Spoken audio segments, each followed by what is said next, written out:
پخوا خلکو به دا ویله چې که دا بارانونه دایمداره سي بیا دا وښو ته او دا کښتو ته هم تاوان کوي او خو چې کله هوا بیا باندې سمه سي بیا دا واښه هم راپورته کېږي هم وده کوي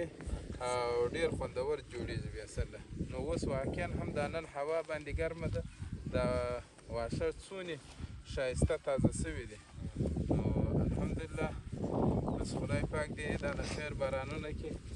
ماشاءالله ډېر ښه خوند یې وکړي خدای پاک دې یو آباد کال کې چې ټوله افغانان په ټوله افغانستان کې چې څونې دي الله دې خوشحاله کړي چې یو ښه د هستۍ کال سي او افغانان ټول به خوشحاله سي الله پروردګار دې یو ښه برخه ور نصیب کړي خدای پاک دې زموږ وطن د فسق د فساد او د بدبختۍ څخه دې وژغوري د مجاهدینو په حق کې به دعاوې کوو الله پروردګار دې زموږ وطن د جنجالو او د مصیبتو څخه نه خلاص کړي الحمدلله نن ګورئ افغانستان کې دغونې امن قایم دی چې امارت اسلامي راغلی دی ګورئ ټول افغانان خوشحاله دي راټول دي نن خپل پر وطن دي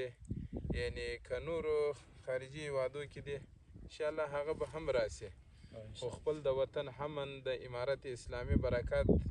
ته یې ولیدی چې الحمدلله په وطن کې دغو